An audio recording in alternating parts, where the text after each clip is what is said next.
архитектор. Он любит дисциплину, но и оставляет зато место воздуху. Well, you know, the film, as I told you, it was not exactly cinema, it was something more.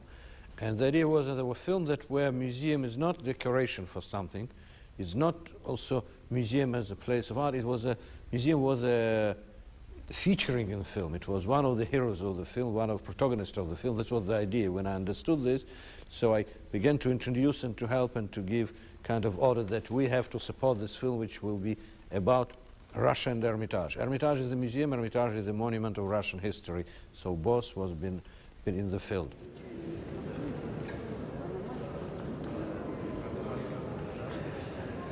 Thanks to the support of the Hermitage, even Catherine the Great's precious china was put back into service. Полюбуйтесь еще, когда вас к столу пригласят. Извольте, извольте наконец удалиться. Этот синий цвет и золото просто околдовывают меня. А этот цвет винного осадка. В Зимнем дворце всегда были великолепные повара. Вы помните, какой бывает еда на вкус? Забыл. All the things which people touch in the film are not museum items. Museum items are not touched, this is our rule. Then some of our security guards have been in historical costumes, standing just organizing security, and there have been some of my special orders, for instance, for this and these things, only Sakharov and his cameraman can come closer than 2 meters, all others must keep 2 meters from this and so on. So it was, we arranged a special style of working when we are involved in the filming, but still all museum rights, all museum rules are recognized and held.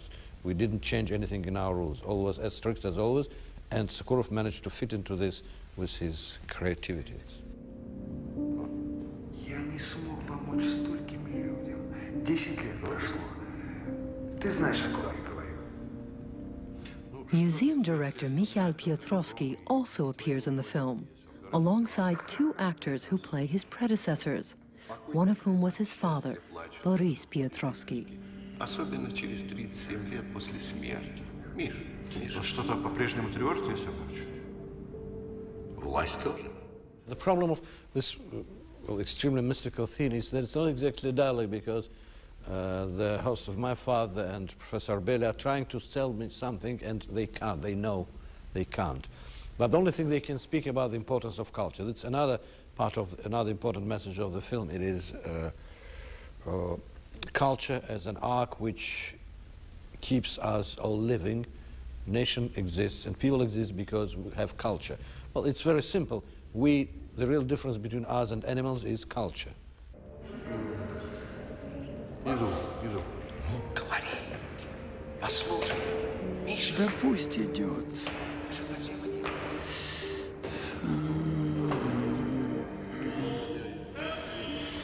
Они все равно ему ничего не скажут. Я знаю, спросите меня. Спрашиваю. Знаю, будущее все знают.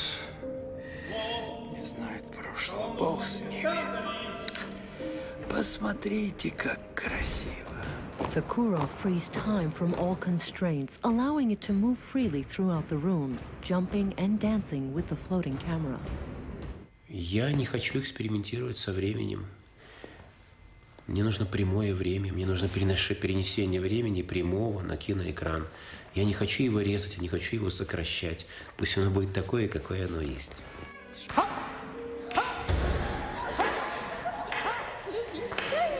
Прошу вас, не торопитесь.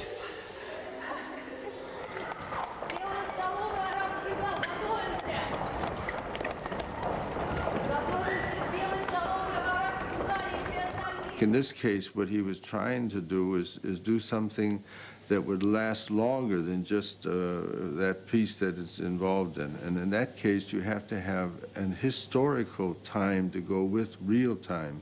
So you have this contrast of the historical 300 years together with the real time of only 90 minutes. And that, again, is another sort of aesthetical principle that you have to play with in your head as you're watching the film.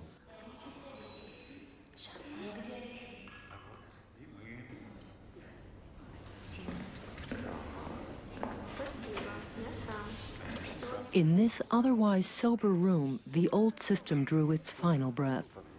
It was here that the provisional government was toppled by the revolutionaries. Sokurov has magically transformed the room into the backdrop for a nostalgic family scene. Nicholas II with his wife and children. Soon, it will be time for the last dance before the lights go out on this era of Russian history. До встречи.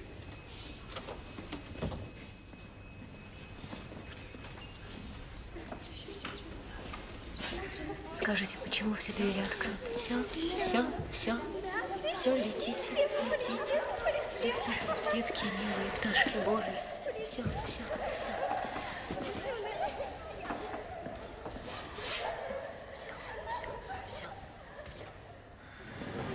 Ich war kurz vor dem Eintritt in den großen Ballsaal körperlich so am Ende. Ich hatte Schmerzen in der Leistengegend. Es haben sich einfach Muskeln gemeldet, die ich vorher noch nie gespürt habe in meinem Leben. Ich wusste nicht, dass dort an dieser Stelle Muskeln existieren.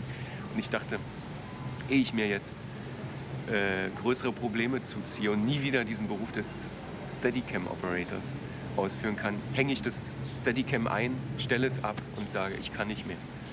Und das habe ich meinem Assistenten mitgeteilt. Da habe ich gesagt, André, ich schaff's nicht. Und der André dachte, ich meine diesen großen Saal, der jetzt plötzlich voll war mit Kleindarstellern, mit 300 Tanzpaaren. Wir haben das ja vorher nie gesehen, diesen Raum mit diesen mit diesen Menschen, mit diesen Tänzern. Und er dachte einfach, ich schaffe es nicht, durch diese Leute durchzukommen, tanzenderweise. 18 oder 17 Minuten. Und sagte zu mir, Mensch, Tillmann, na klar schaffen wir, das ist doch super, guck dir die Leute an. Und ich war froh, dass er nicht gespürt hat, dass ich eigentlich körperlich nicht mehr kann. Und habe dann auch zum ersten Mal diese Menschen gesehen in diesen Kostümen und war geblendet. Und ich habe so einen Adrenalinschub bekommen, dass ich tatsächlich diese Schmerzen vergessen habe. Und das hat mich gerettet. Wenn das nicht gewesen wäre, hätte ich den Dreh abgebrochen.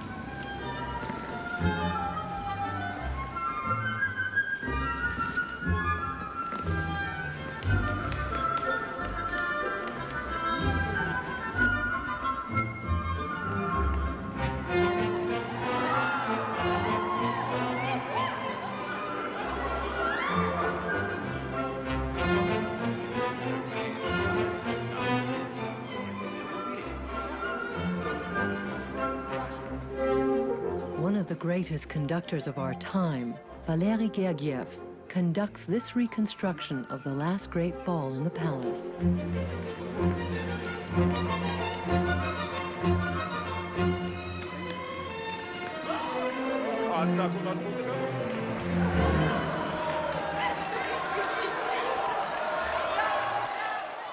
The one sensation I can describe was that being part of a film and act as a conductor for me was fun, joy, and very unusual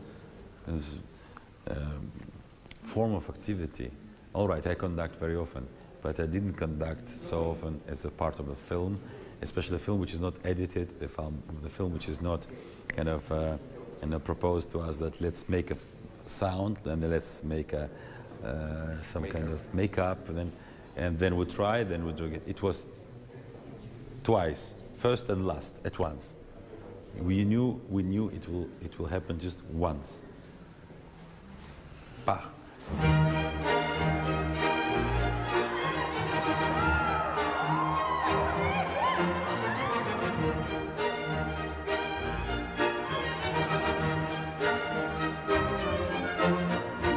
Then later, when I saw the film, I sensed that emotionally and I would say in terms of temperature, growing and growing, and finally it reached maybe its highest point, and the film in a way reached its climax when music started to play its own big role. Nothing to do with me personally, but it somehow worked altogether that it became more emotional, less philosophical, just more loose, flexible.